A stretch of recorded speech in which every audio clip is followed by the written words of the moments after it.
This is the War Room with PMAC, presented by Chiefs Focus. On this show, PMAC and you provide you front office insight into crafting a championship caliber team for the Chiefs. They are identifying the right pieces to possibly meld together to lead to success this upcoming season.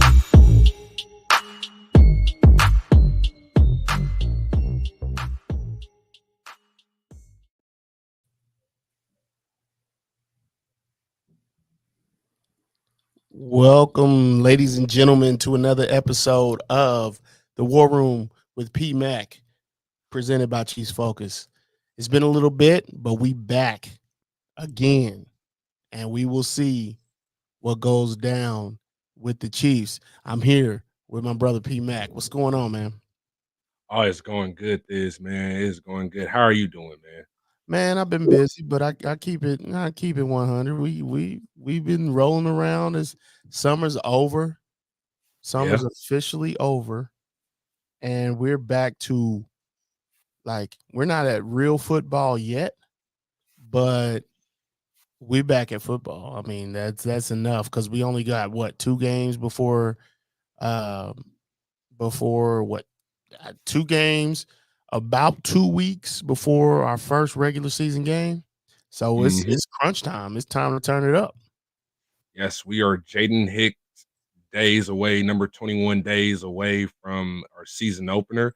3 weeks from tonight, we will host the Baltimore Ravens, who we beat for the AFC Championship game back in January. And I just want to say to you guys, thank you for joining us on another episode of the War Room with PMAC, presented by Chiefs Focus. As Diz said, we are in week 2 of NFL preseason action. Diz and I will continue to provide you, the viewers, with front office insights into the Chiefs' offseason needs. Yes, even though the season is back, the offseason still continues 24/7, and we'll be continuing to highlighting and how assembling the right pieces will lead to success this coming season. Our goal, like I've been saying on every show, is for us to become the first team to achieve a three-peat. It's been a few months since we've last aired an episode.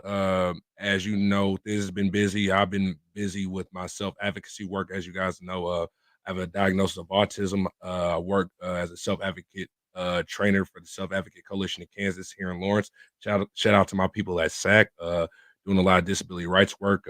We had our annual SAC conference in Wichita this past July, and also I've been traveling to Colorado, going to the Rocky Mountains. As a matter of fact, I put my feet in the waters of Spruce Lake and also went to Bear Lake, and it's a great experience, and I would recommend people to go and check that out. And now, as we go into the show, we will also go over the Chiefs' first preseason game of the season that we saw this past Saturday. And on today's show, we will recap it and give you our thoughts what to expect in game 2. So with that, let's get it going, man. Let's get the people what they've been looking for. Let's go. So, the first thing that we wanted to talk about, let's go ahead and get that. Let's go ahead and talk about that. All right, man. So the first thing I wanted to talk about, the Chiefs loss was, we all know, the Chiefs this past Saturday began their first step to a three-peat, even though it's preseason, and it wasn't what we expected, but it's preseason. The Chiefs lost 26-13 to the Jacksonville Jaguars in their first game back, although the Chiefs scored a field goal in the opening drive. The Jaguars outscored them by 16 points for the rest of the game, securing the victory. Mahomes had a very good start, and rookie Carson Steele performed well, basically stealing the show, leading the Chiefs in rushing yards. We're going to discuss him a little later on in the show. Despite the loss, young players such as Nico Remigo and Jayden Hicks, who we'll also be talking about as well, made valuable contributions. So what was your thoughts about Saturday's game, Thiz? And what did you like and what you didn't like? Okay. What do we need to? I'm trying to figure out where you want me to start. Where you want me to start? Do you want me to start with likes or dislikes? Let's start with your well, you can start whatever you want, however you want to go. Let's go negative first so we can get the negative out the way. I would have said dislikes first, but go ahead, man. I know you. Yeah, dislikes. Let's get the dislikes out the way because that's negative. I know it's a vanilla game plan.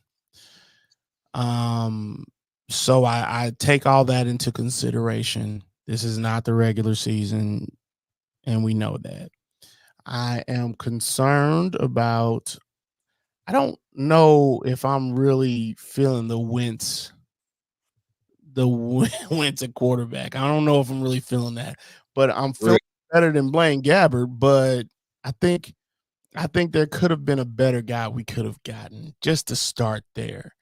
I'm not saying horrible in the game, but I think I and I'm a guy that wasn't a huge fan of Henny until the last 2 years, last 2, 3 years. Mhm. Um, because then Henny really showed out in the last 2 or 3 years when he was Especially that producing. Browns game. S Precisely.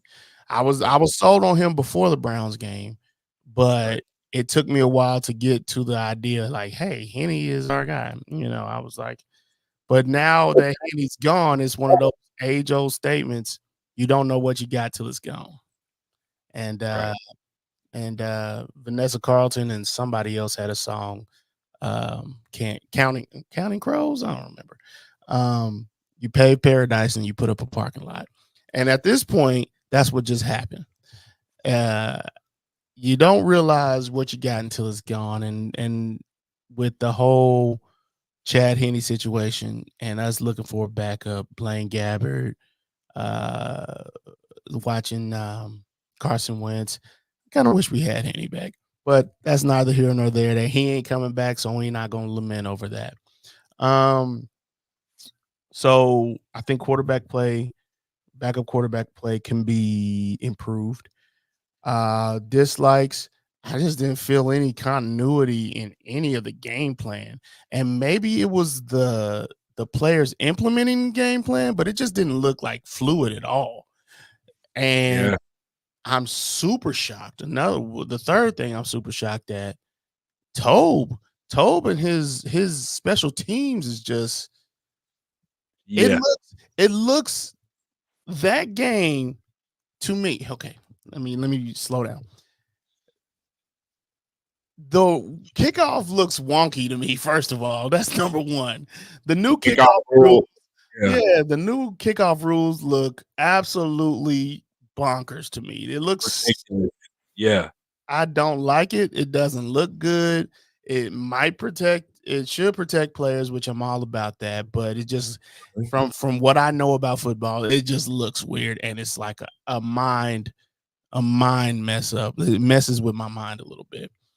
And the Chiefs to me look the worst of all the other people All the other 31 teams that and have trying to understand played. the rules, and it's like, come on now. And we got Dave Tobe, who is considered one of the best in the league at special teams. Greatest of all time. Yeah, special teams coordinator. And now to that day, and I get it, we taking it with a grain of salt. It's the first game.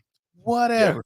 However, they looked ill prepared. They looked like They they look looked like terrible. the 49ers did in the Super Bowl.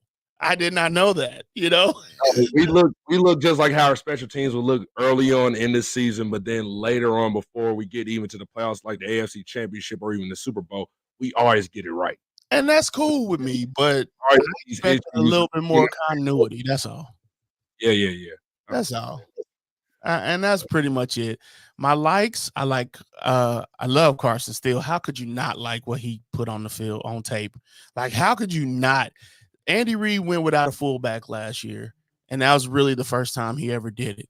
And seeing that we now have a fullback that can do what Carson Steele just did. Now, granted, that was against the 2 team and the 3 team. However, seeing that he did that, he was able to find open field, catch the ball, and then truck some people. How could you not like that? Like, seriously. Absolutely, man. As a matter of fact, I believe that Steele is one of those guys I was talking about. We probably talked about him off camera, but he We was one do of all those the time. man, like just looking at his skill set and what he could bring to the table, like it's something I'm gonna talk about earlier, but like I said, he's gonna be like a cross between Kyle Juszczyk, the same way the Niners use him, especially from the pass game perspective, but from a run game perspective, he's just more than a fullback. He is Mhm. like all of the above, Swiss Army knife. And when I see his playing style, I see a little Arian Foster and LeGarrette Blunt, and these are two Yeah. undrafted running backs. And like these are guys who don't have the play speed, but they make up for it just for their contact balance and just the ability to keep moving their feet. And that's what we've been looking for. And that's something we're going to talk about with Steele later on in the show in another segment. But yeah, man, Steele is just great. But who else? Who else did you like before we talk about the next part I'm of gonna that? switch back. I'm gonna switch back to what I didn't like. Go ahead. I have one more. The Go ahead. cornerback room. I'm worried about it. The corners, I'm worried man. about it. I wasn't worried about it at the beginning of the season because they didn't address it in the draft. But I thought they did with yeah, Kamal Hatton, but that will be part of the discussion later on too. I'm worried about it. Yeah, I hate this. I hate for it to sound like I'm stealing all your material, but I'm worried about it. I wasn't beginning before we played the game, before we laced up the cleats, before the clock hit, before the national anthem was sang, I was not worried about it. I went out there and saw the play. Joshua Williams and him, aside from everybody, aside from um, McDuffie, I'm mhm. worried about it. I'm not saying it's threat level midnight. I'm not saying that you got to go get somebody now, but that's something we need to pay attention to for sure. It is, but just keep this in mind though. Like for me personally, like if I was gonna go with the best option at the opposite McDuffie, I gotta go with Jalen Watson because he's more comfortable in zone coverage against the other compared to the other Chiefs corners. And if you look at his stats, including the postseason, he hasn't allowed a touchdown in zone coverage since he's joined the Chiefs. So I feel more comfortable with Watson doing that. But that's a conversation for another topic. But yeah, I feel you about the cornerbacks and something that I was going to talk about a little later on in part of our segment. But yeah, corners is on that list and everything else. So but the other part that I also wanted to mention about was news to me, and it is in relation to the things that happen.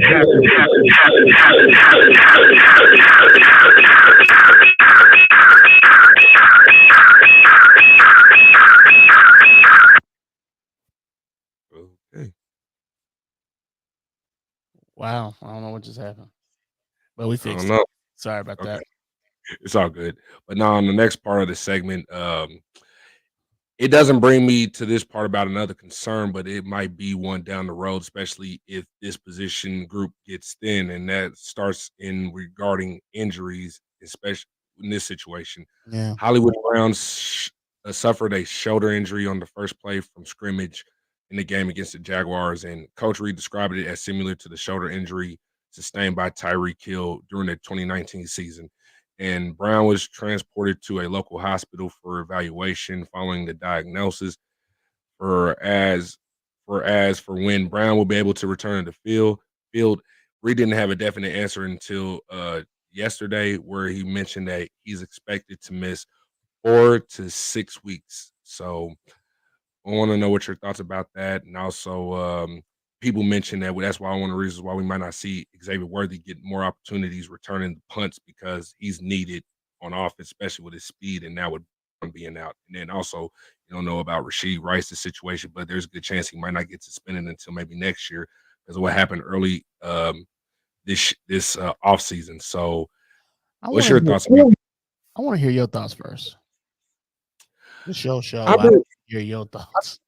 I think we'll be all right because Andy Reid, Mahomes together, they'll always find a way, especially with the next man up mentality, the players that they got around, especially when you see Mahomes working with the receivers that he has, whether it's you see Worthy is looking good, especially we haven't seen enough of him, but what you saw on the first drive on that offense, he has the speed to open up the field, like I said before, and also creating enough space for guys, especially in crossers, the intermediates. So you got guys like Nico, you got Justin Ross who made a spectacular play last week. Sky has an opportunity, but I think the Chiefs will be all right. And also, we got to take into consideration you still got Noah Gray and Jared Wiley, which fans have been talking a lot about. But I think Jared Wiley, for example, is still at tight end 3, and he still has time to develop before he could take over probably mid-season. But other than that, I think we'll be okay in those 46 games. I wouldn't be surprised if he tries to find a way to get himself back because it's against his former team, the Ravens, and we'll never know what's going to happen there. But that's my thoughts about that. I don't think he'll be back that soon. However, he will probably try. It's unfortunate because Buddy's our deep threat, and Worthy ain't ready yet. Worthy's not ready week 1. And Andy Reid has made it a continual point to push the ball downfield this offseason. A continual point to make sure we push the ball downfield. Without him, we could do it with Rice, but it's not the same. We could do it with Rice, but it's just not nearly as dynamic. You don't have to put 2 over the top, all that kind of thing. You can scheme that on defense a little bit better than you would if you had Worthy and Hollywood on the same field, maybe on some plays, or even have Hollywood and Rice on the same field with Travis Kelce. You gotta defend every blade of grass when you have Hollywood out there. So it's a blow. It's definitely a blow to the offense, and definitely a blow to what we were hoping for as far as what week 1 would look like. Because I ain't gonna lie to you, I was looking forward to 2018 week 1. I can't remember even who we played. Patriots, I think. I think it was the Chargers at us. Yeah, I think it was the Chargers. But I'm talking about 2018, 5 touchdowns, Patrick Mahomes throwing the ball to a fullback at the time, the sausage. I'm talking about 5 touchdowns, like to 5 different players. That's what I was hoping. That's what we need to see from him. And Mahomes knows how to use his guys. That's what makes him so unique and just stand out among all quarterbacks in the NFL to me, is that he knows how to use all of his guys and use them to his ability, especially if there's no opening there. Then there's an opening to take off for the run, and especially if the Chiefs have to, they could start relying on their run game, especially knowing what they got now with Steele. And like I mentioned, we're going to talk about that in the next segment, but there is one more part of the that's news to me I did want to talk about, and it's another player, and this happened following the Hollywood Brown injury, and is another shoulder injury, and it also might affect the starting lineup. So, because according to ESPN's Adam Schefter, yesterday, starting right tackle Jawaan Taylor was carted off the field with a shoulder injury. The injury is not considered critical at the moment, but Andy Reid says that Taylor will not play Saturday against the Lions, but he doesn't believe the shoulder issue is serious. And we all know Taylor has made headlines last season for false start penalties, but has been working on improving his performance for this upcoming year. He's been a consistent starter at right tackle, especially in the postseason, and it will be a relief if he doesn't miss any time due to this injury. So, 2 shoulder injuries, man, in the span of a week to 2 important players on our offense.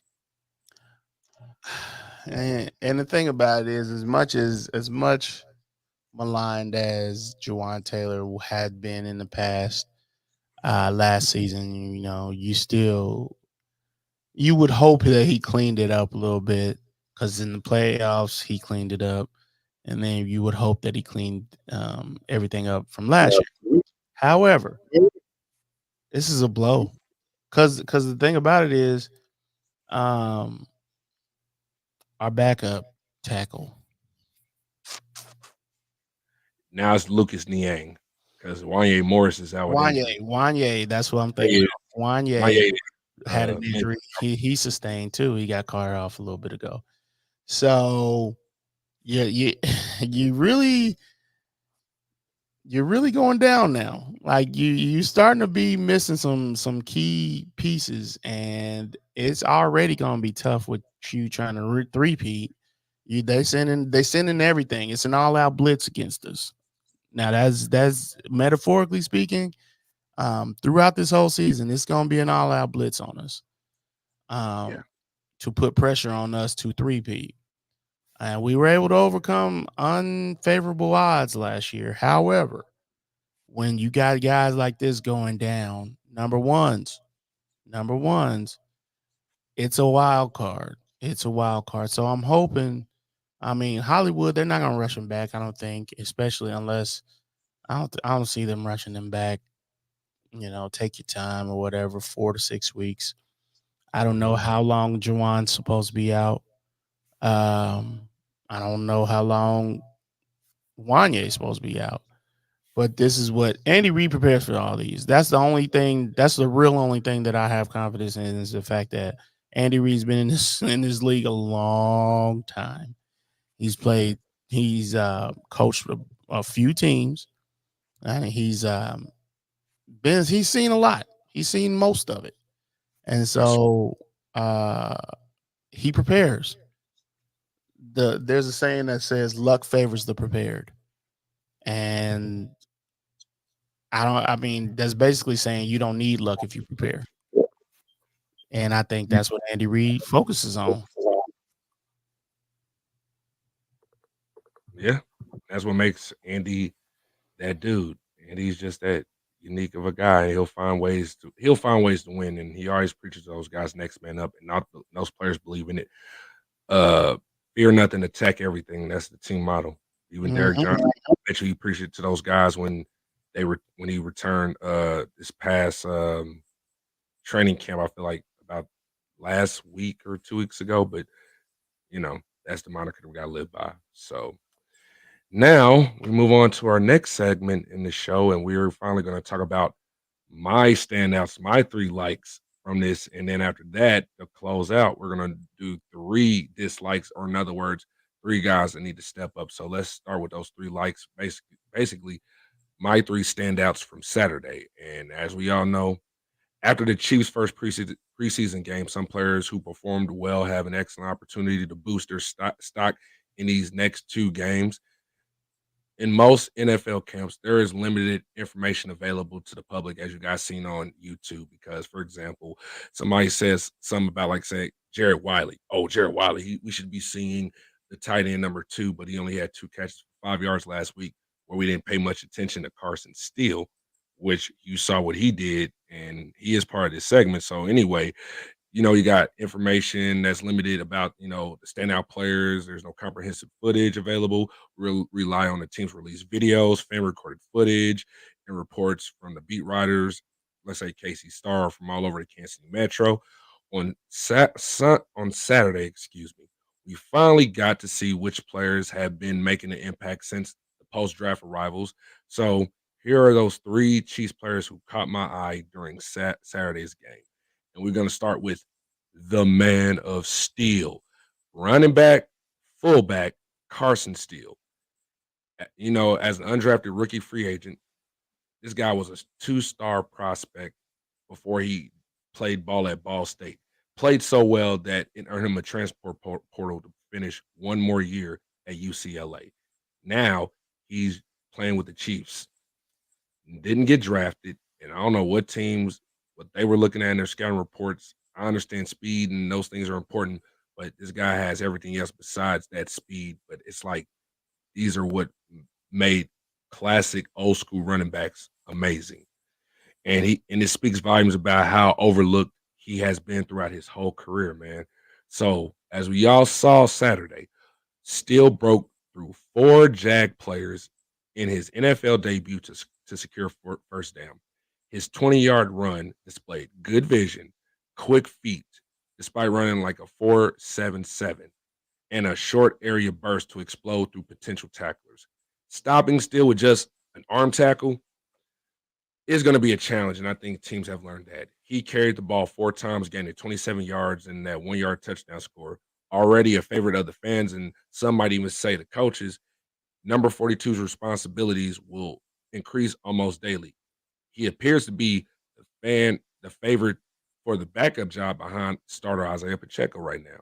Steele is versatile, and he can play different roles, much like how the 49ers used Kyle Juszczyk, because Chiefs fans remember playing against Kyle Juszczyk in these last 2 Super Bowls against the Niners. But his playing style is similar to that of former Super Bowl champion running back, 2 times former Super Bowl champion running back from the Patriots and Eagles, LeGarrette Blount. Both don't have great quickness or long speed, but they both possess impressive bursts for their sizes, and Steele relies on his burst and balanced footwork to maneuver between blocks. Steele could start his NFL career as a backup alongside Clyde Edwards-Helaire. Shoot, he could see reps ahead of CEH and in line for steady regular season touches, especially in short yardage situations, especially in the home opener against Baltimore. So that's my first guy. What you think? You already know how I feel about Steele. You know how I feel about Steele. Now you're right about the straightaway speed, but I want to add to everything you said, because everything you said was absolutely accurate. He's not gonna outrun you. However, even when he was getting tackled, his balance is amazing to me. Let's tone it down from amazing. It's absolutely very, very good. Better than I thought it was going to be. His balance to stay on his feet, because they went low on him during that touchdown run. But he was able to stay grounded and stay upright. So, man, I look forward to seeing how he matures in his role and how much Andy ends up trusting him more and more every so often, because he could be an excellent. I'm hoping. I would love to see this next game that he ends up blocking a little bit more, just for that lead block. Probably get Pacheco in the open field a little bit better, because when Pop is in that open field, it's gonna get nasty. Yeah. So yes, I agree with everything you said. So now we got two nasty backs. Oh man. You better watch out, NFL. Shoot, you can't worry about Mahomes. Shoot, you got to worry about us. And then also, you might have to worry about this other guy who plays one of the most important positions on all the offense, especially on the offensive line, the most important offensive line position. And as we all know, the left tackle position is under considerable scrutiny, but that word scrutiny could be short-lived. Recent day 2 picks, Kingsley Sumiata, this year's second-round pick, and last year's day 2 pick, Wanye Morris, have been competing for the position. And that has intensified since Sumiata was selected from BYU in April. But it appears, as I've been bragging about this guy before the draft, the Chiefs have identified their left tackle. Sumiata makes contact well for his size, and he uses his lateral agility to position himself for movement or to seal a running lane.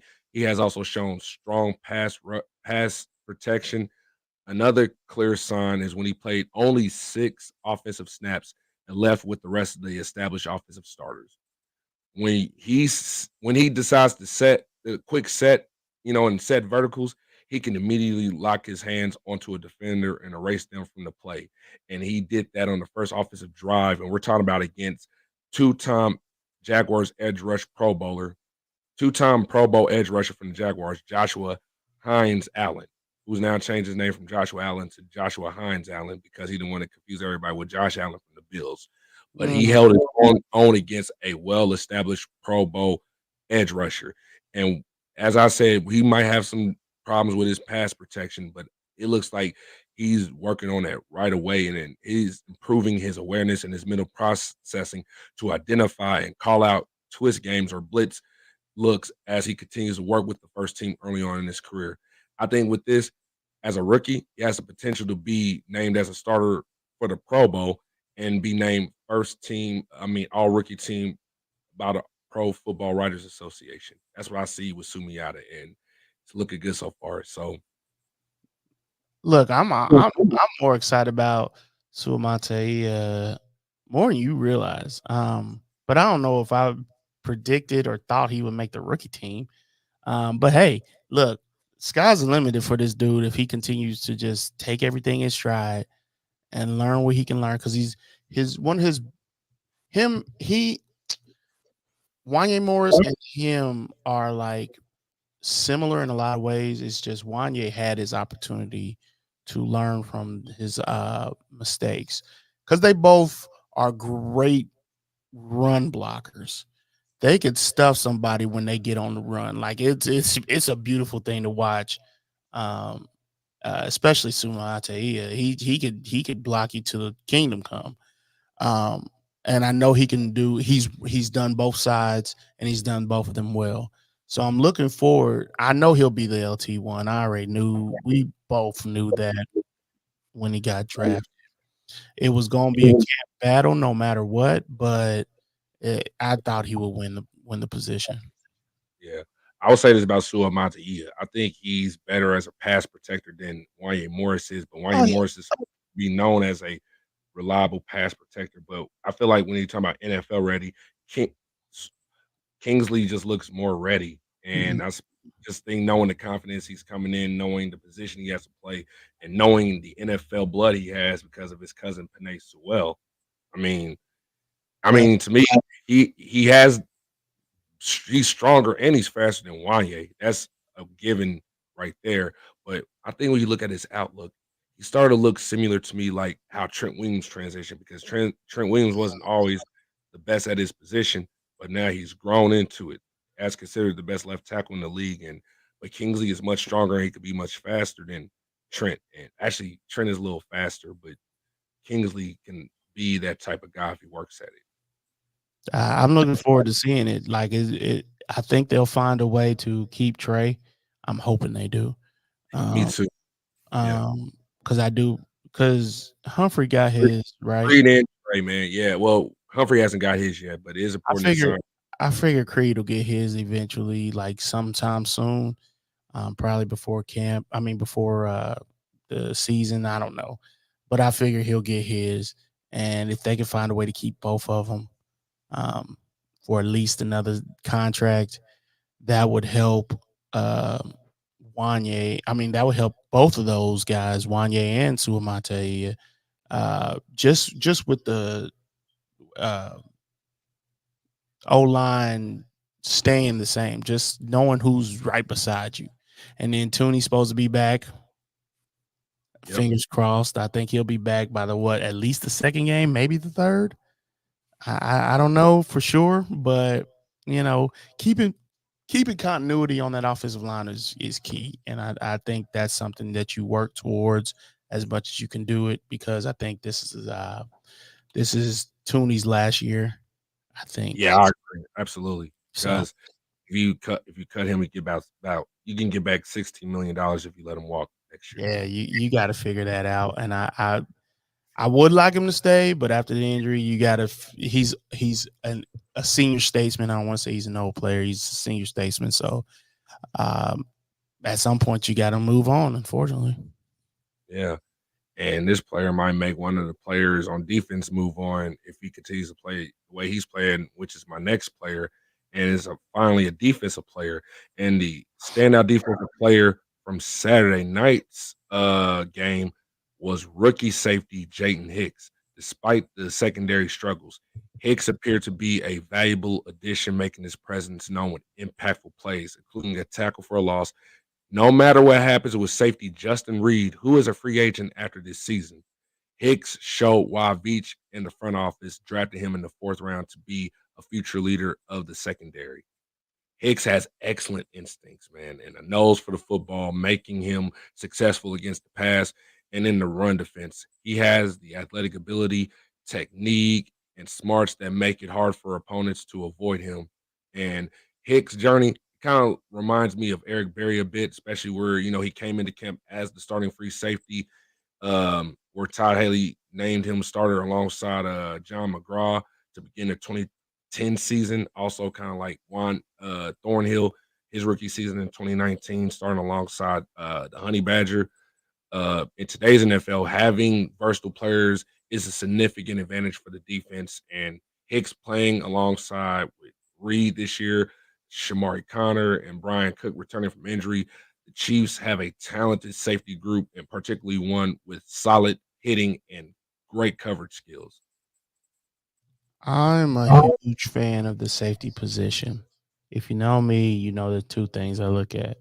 It's there's two positions I'm always keying in on, and that's safety and tight end. Those are two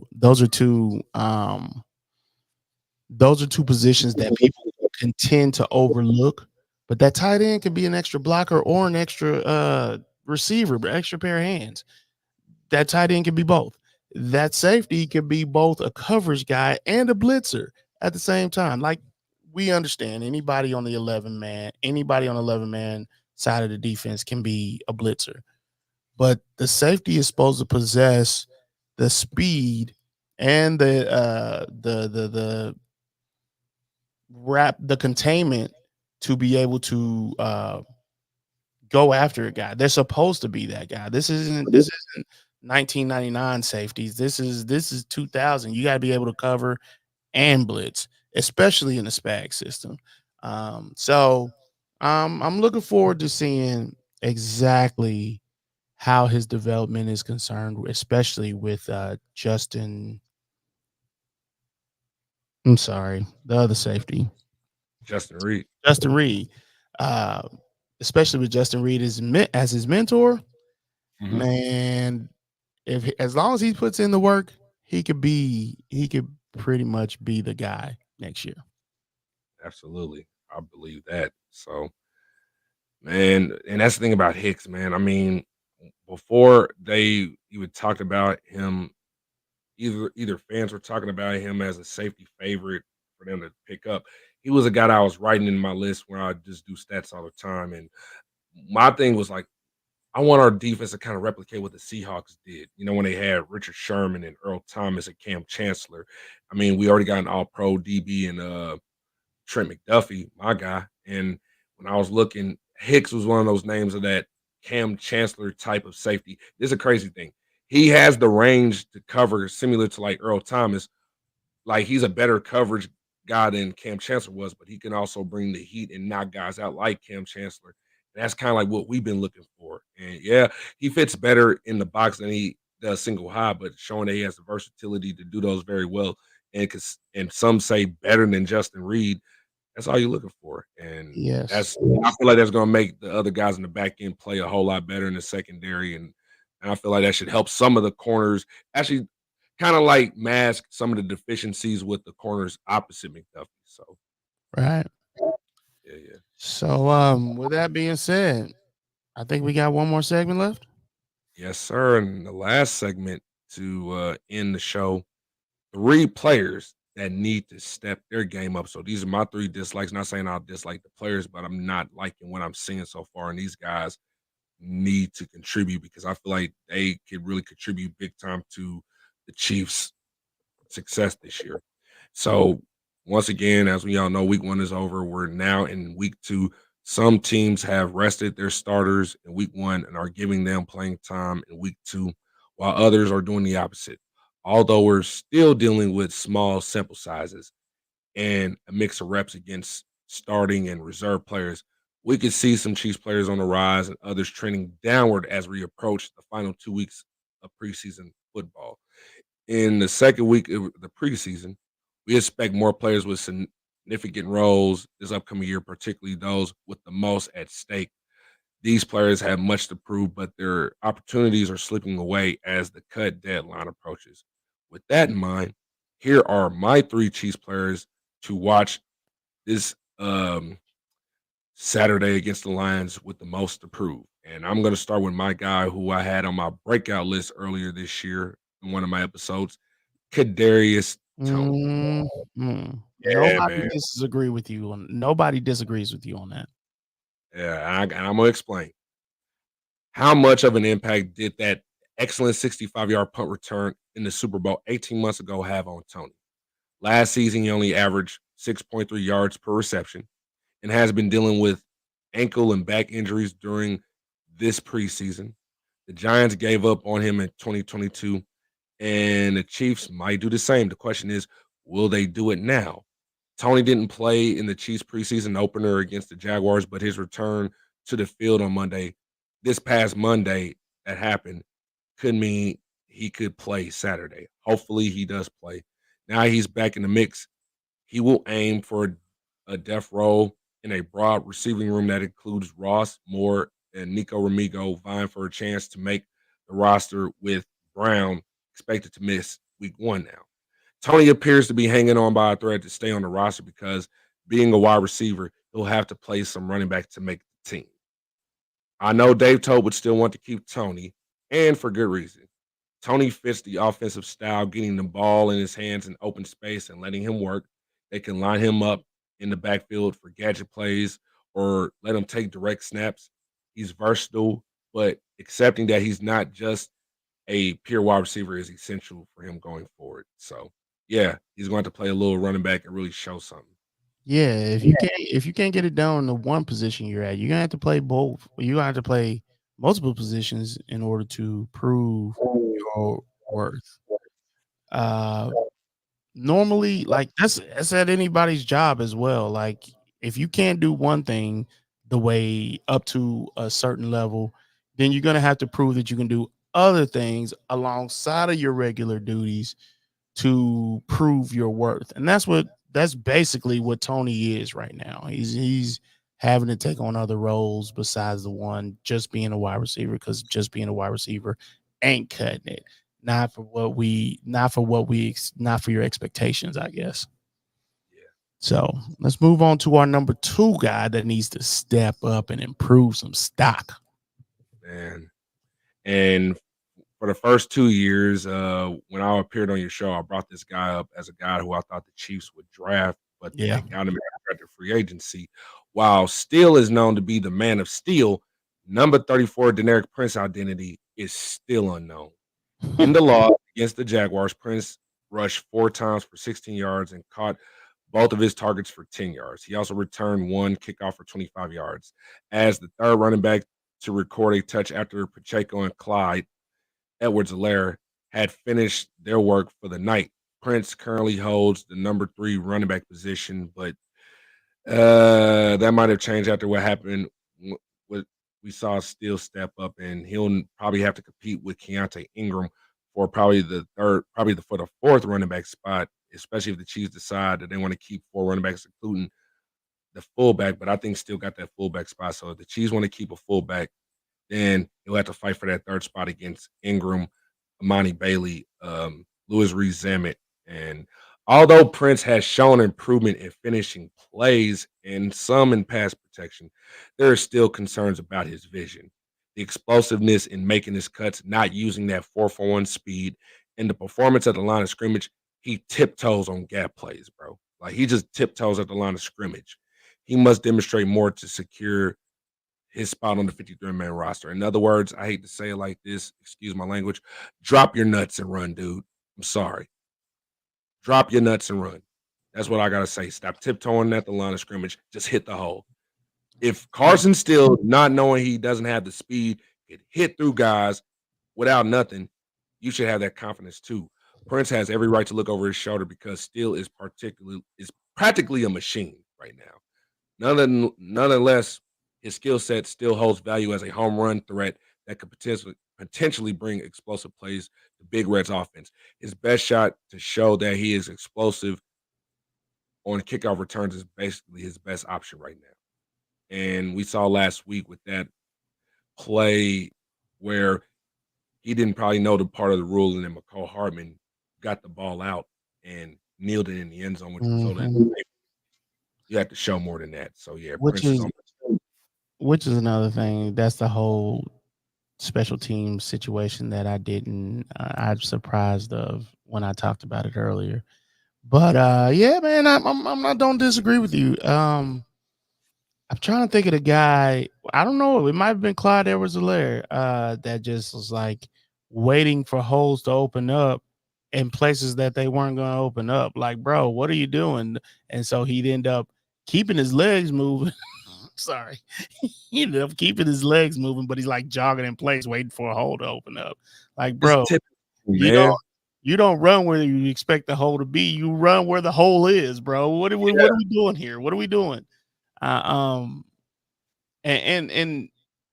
here's the thing: they're not sleight of foot like Le'Veon Bell was back when he was with the Steelers. Now, I ain't talking about the Chiefs Le'Veon Bell. I'm talking about the Steelers Le'Veon Bell. Lev could absolutely just be like he'd go where he knew a hole was going to open up or supposed to open up, and he was so quick and he was so speedy. Well, I wouldn't say speedy, but he was agile and quick enough to not only be patient for that hole to open up, but the slightest hole open up, he's getting through there and he's getting down the field. Deneric Prince ain't that guy. Like you can't expect the hole to open up, bro. You gotta find the holes and go through them as opposed to waiting because you're not that guy. Yeah, I mean that's basically how I looked at that game with him, Mm-hmm. and it's just gonna be difficult for him moving forward. Absolutely. Step it up, bro. I'm sorry. Got I to. believe you. So, What's the next one? Our and last last one. but not least, this one really gets me right now because I've been singing this guy's praises when we drafted him. I know you mentioned the cornerback room as your concern. This is why I'll speak on this one. A cut wouldn't be a death sentence for Kamal Hatton because remember the Chiefs originally cut Najee Johnson, who some experts would project as the top cornerback opposite McDuffie if he can stay healthy before week 1, which I have not seen lately. But however, it's discouraging to see a player of Hatton's talent who was initially considered a strong candidate when he was drafted to start opposite McDuffie, has fallen off the radar because of other guys besides Jalen Watson and Joshua Williams. There's Keith Taylor, number 39. There's Iko Boydo, number 40. Nick Jones, number 31, and Kelvin Joseph, number 24, who we still have yet to see in action. During camp, Hatton was named the number 3 slot behind number 1 Shamari Connor and number 2 Nick Jones, and you already know McDuffie is going to get back in times in the slot. And on Saturday against the Jaguars, Hatton allowed a big 22-yard catch in his direction from the slot. He was Yeah. in zone, but he didn't look like the guy who could jump routes, and he looked lost out there. And Hatton must showcase that playmaking ability, the guy who jumps for the ball wherever the ball is at, especially in now he's battling for a spot now on the roster. So that leads me to say that if Hatton can't step it up, to me, the best guy right now is really Jalen Watson, especially though he's dealing with injury. He looks comfortable in zone coverage. He stays patient and has not allowed a touchdown in zone coverage since he was drafted along with McDuffie and Joshua Williams, especially in the playoffs. Joshua Williams' length, strength, and size align well with some of the press heavy stuff that the Chiefs do in their system. However, he still struggles with consistent understanding of a wide receiver's leverage. And you saw that against Brian Thomas Jr., the rookie wide receiver from LSU, on that 41-yard play. Like he was great on like one of the first drives on defense, but on that play against Thomas Jr., like the coverage was good, but it was like the leverage that Thomas created to make the play. It's about finishing and not letting the guy outmuscle you. And Williams still needs to finish the play. Like he has the ability to really make more of an impact, kind of like a Stephon Gilmore like impact, just like better than Watson. But Williams is just still having those struggles where he's up and down.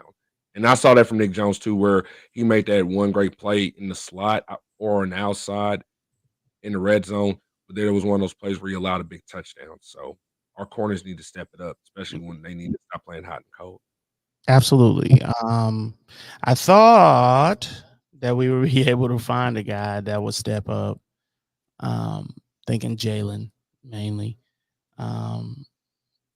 But Joshua looks like he might end up being number 1. Now it's kind of worrying me a little bit. One of the reasons McDuffie was already good coming out of college. However, one of the reasons he was able to be the guy that he was able to be was because he had L'Jarius Sneed on the other side. And so he was able to not only not worry about having to do more than one job, he was also able to focus on being who he was going to be eventually. Now we're talking about a situation where we could be like our safeties could be doing dual jobs, trying to cover for our cornerback that is not named McDuffie. And so one of these cornerbacks, the cornerback room in general for me, has to step it up. That's no ifs, ands, or buts about that. Yeah. They got to step up. And so maybe I know that means that they're gonna draft somebody next year unless they find themselves a Charvarius Ward-esque player. I doubt they will, but I mean, anything can happen. Charvarius was undrafted or a 7th round, something from Dallas. So it could happen, but You don't want to wage the future for the now, especially going for a three-peat, the first ever in NFL history. You gotta kind of put your eggs in that basket without mortgaging the future. So Yeah. So with that being said, that ends our last segment, and we'll be back weekly with these shows again. Now that we are almost in the swing of real football, because I think the first game is on September 5th. I think that's correct. Let me look up on It's no big deal, but we look forward to this season, man. This season's gonna be really good for us as a show. Right. Yeah. This season's gonna be great for us as a show, and we look forward to letting you know what we see on the football field. And you got anything, any last words to end the show? I just want to say, as you guys know, the game number 2 is this Saturday against the Lions. We'll be at Arrowhead. It's a dress rehearsal for the starters. They prepare for the opening night coming up on the 5th. Big Red expects the starters to play most of the first half. So that's a no for fans. I know, or in other words, if they score a touchdown or let's say 10 points on Mahomes' first 2 drives, then he'll probably be done before even the end of the first quarter. Every snap matters as roster spots are about to go down to a precious few soon. The defense needs to stop the run, sack the quarterback. The second team offense needs to play confidently by running the ball and creating momentum. The running backs, especially the running backs not named Pacheco or Steele, need to play with emotion and passion. And the team just needs to come in confidently, treat the game like it's a regular season game, and have some fun. And also, Chiefs Kingdom, go out there, have fun. We're back. Let's give the world a preview of our three-peat season, and that's all I got to say. And it's great. I'm great. I'm glad to be back. That's all I can say on that. Right. So. No doubt. So without further ado, we will see you all next week. Deuces. Deuces.